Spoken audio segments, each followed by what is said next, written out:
Hi hello friends, welcome back to my channel SVP kitchen. మరి మనందరికి ఎంతో ఇష్టమైన వినాయక చవితి పండుగ అయితే తొందరలోనే ఉంది కదా.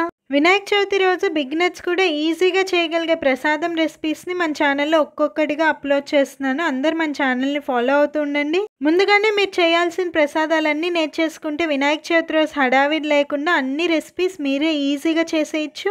ఈ రోజు మన కిచెన్లో మేము ఎవ్రీ ఇయర్ వినాయక చవితికి పెట్టే వన్ ఆఫ్ ది ప్రసాదం రెసిపీ ముడిశనగల తాలింపుని సింపుల్గా ఈజీగా టేస్టీగా ఎలా చేయాలో చూపిస్తాను రండి. మేమైతే వినాయక చవితి రోజే కాకుండా అప్పుడప్పుడు స్నాక్స్గా కూడా ఈ ముడిశనగల తాలింపు చేసుకుంటూనే ఉంటాము. వీడియో క్లిప్లో చూపిస్తున్న కప్పుతో ఒక కప్పు వరకు తెల్ల ముడిశనగలు తీసుకున్నాను. 2 సైజెస్ ఉంటాయి. నేను ఇక చిన్న సైజ్ ముడిశనగలే తీసుకున్నాను. ఒక గిన్నెలో ముడిశనగలు వేసుకొని కప్పుకి మినిమం 4 కప్పులైన వాటర్ వేసుకొని ఓవర్ నైట్ నానబెట్టేసుకున్నాను. మీరు పెద్ద సైజ్ ముడిశనగలు తీసుకుంటే వాటర్ కొంచెం ఎక్కువగా యాడ్ చేసుకొని సేమ్ ప్రాసెస్లో చేసేసుకోండి. నెక్స్ట్ డే మార్నింగ్ కల్లా ముడిశనగల సైజ్ కొంచెం ఇంక్రీజ్ అయ్యి బాగా నానిపోయి ఉంటాయి. 2 నుండి 3 సార్లు వాటర్ని చేంజ్ చేస్తూ మంచినీళ్ళతో ముడిశనగల్ని నీట్గా వాష్ చేసేసుకోండి. వాష్ చేసుకున్న ముడిశనగల్ని ఒక కుక్కర్ గిన్నెలోకి తీసుకొని శనగలు మునిగే అన్ని నీళ్లు అంటే 1.5 గ్లాస్ వరకు వాటర్ని వేసుకొని మూత పెట్టుకొని మీడియం ఫ్లేమ్లో 3 విజిల్స్ రానివ్వండి. అందరు మన రెసిపీస్ చూస్తున్నారు కానీ సబ్స్క్రైబ్ చేయట్లేదు. మన ఛానల్లో వచ్చే ఏ ఒక్క రెసిపీ మీకు నచ్చినా తప్పకుండా మన ఛానల్ సబ్స్క్రైబ్ చేసుకొని సపోర్ట్ చేయండి.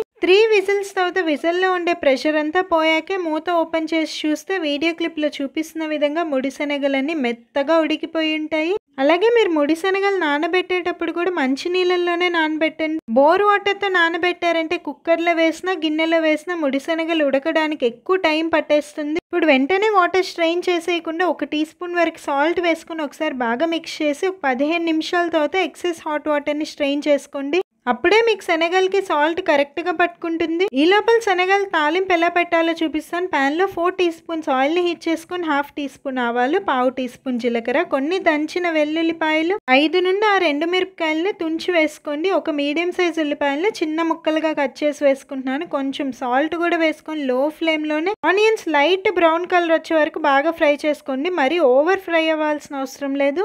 ఆనియన్స్ బాగా ఫ్రై అయ్యాక ఒక రెమ్మ కరివేపాకు కూడా వేసుకొని 1 నిమిషం పాటు లో ఫ్లేమ్లో ఫ్రై చేసుకోండి.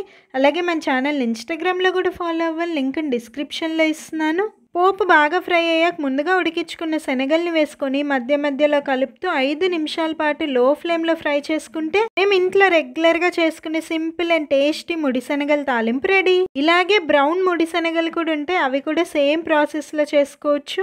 మరి ఈ వినాయక చవితికి ఈ ముడిశనగల తాలింపు రెసిపీ తప్పకుండా ట్రై చేసి వినాయకుడికి నైవేద్యంగా పెట్టండి. మరిన్ని ప్రసాదం రెసిపీస్ నెక్స్ట్ వీడియోస్లో అప్లోడ్ చేస్తున్నాను. ఛానల్ని ఫాలో అవుతుండండి. రెసిపీ నచ్చిందా? నచ్చితే ప్లీజ్ ఒక లైక్ చేయండి. ఈ వీడియో చూసిన ప్రతి ఒక్కరికి నా తరపున ముందుగానే వినాయక చవితి శుభాకాంక్షలు. మీకు ఇంకా ఏం రెసిపీస్ కావాలో కమెంట్స్లో అడగండి.